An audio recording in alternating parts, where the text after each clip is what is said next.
How can you come up with lots of creative and authentic ideas? Well, if you follow the formulas that I'm gonna lay out here, you are gonna have the problem of way too many ideas. I think that's generally a good problem to have, but just be warned, this really works that well. In my last video, I presented this idea that because of the AI content revolution that is happening, the future for human content creators is to really just lean into being super authentic, being very human.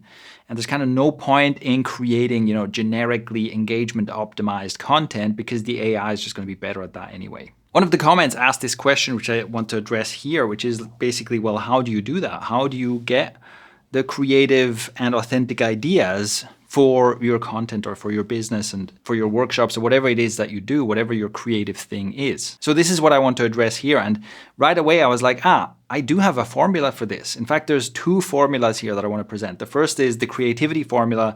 The second one is the authenticity formula, let's say. So how to generate more creative ideas than you could possibly ever turn into content or products. 4 steps. Number 1, read good books. Number 2, go for long walks in nature. Number 3, empty your head of ideas on a regular basis. And number 4, run experiments. Let's go into each of these in a bit more detail. So the first one is read good books, which is really the stuff I was talking about in the last video. Have a strict information diet. Have good sources of interesting, inspiring, thoughtful content and have a habit of consuming that. For me, that is primarily reading books. Although also I have to say, it's not like I'm only reading books, right? It's just like books are my favorite source, but I also, with my various curated feeds, I get a lot of inspiration and ideas online as well.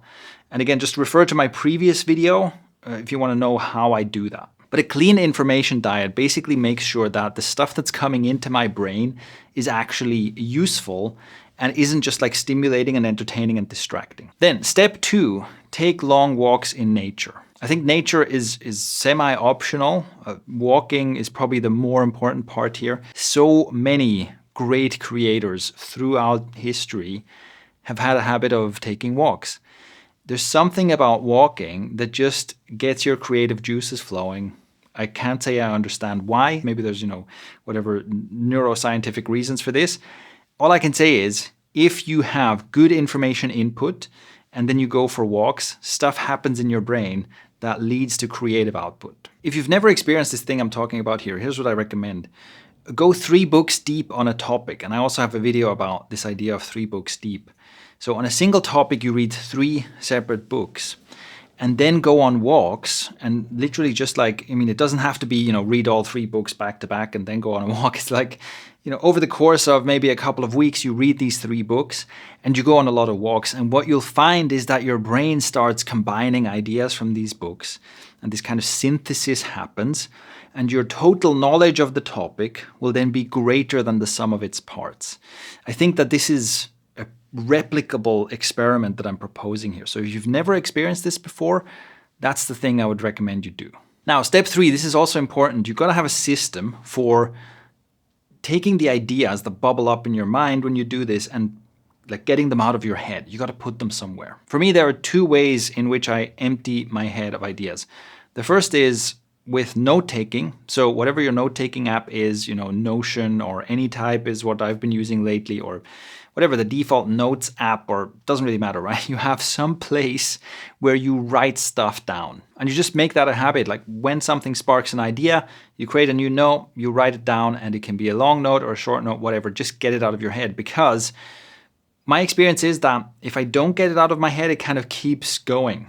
It almost then creates it kind of backs up everything else. And I have to get this idea that's circling in my mind out for the next idea to come up. That's kind of how it feels to me. Again, this is definitely not neuroscience. This is just what's happening in my mind, I think, if I observe what's going on. The second tool I've been using lately for this is Voice Notes AI, which just allows me to record my thoughts and then creates a transcript and also allows me to summarize my notes and basically process that voice note better than I was able to before. Before I came across this, I already used voice recordings to do this kind of getting ideas out of my head, but I never arrived at a great system to process those recordings. So I just have like hundreds of voice recordings that they're not searchable. I can't really do anything with them. So that's not as great. Voice Notes AI just allows me to do the exact same thing, but all of my notes become searchable, and I can actually take, sometimes an idea is something I want to keep processing, and I can then just get a summary or a cleaned up transcript and move that over into my note-taking app and kind of keep working on it. So that's been a great addition to my workflow. Finally, step number 4 is to run experiments. And what I mean by that is take the ideas that are forming and turn them into experiments. Turn them from theory into practice in whatever way you can. What exactly this looks like is incredibly context dependent, because it just so depends on what exactly it is that you're reading and creating ideas about. Let me just give you 2 personal examples, and I think you'll get the idea. A while ago, I got really interested in breath work, and I started reading about breath and breathwork techniques and so on. And in order to make this more practical, I started doing experiments myself. So I did things like I tried mouth taping, where you tape your mouth shut at night to essentially force yourself to breathe through your nose. And that is taking an idea from a book and turning it into an experiment, doing that and seeing what happens.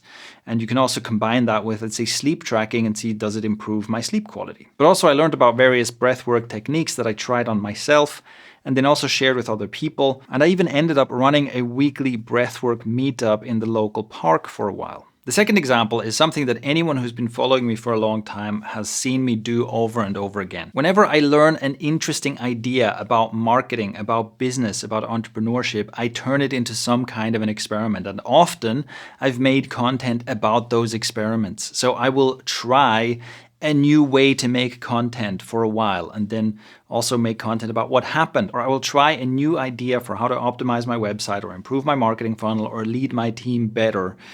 And I give this as an example because for many years I made all this content about marketing and entrepreneurship, and a lot of that content was me talking about the experiments I'd done and what I'd learned. So that's what I mean by run experiments. Take these ideas, turn them from theory into practice, because this adds an enormous amount of richness. I just know so much more and in such a more embodied sense about breath work than someone who just read books about it, right? Because I've practiced it, I've tried it out with other people, I've ran these experiments. And this, I think, is also where originality and authenticity comes from. It's one thing to say, well, here's a bunch of information about breath work. That's the kind of thing that AI can do.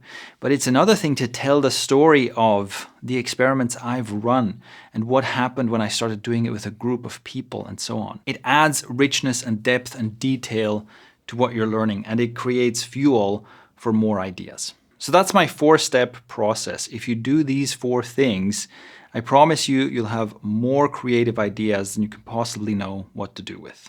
Now, what about the authenticity part? How do you find what is authentic and unique to you?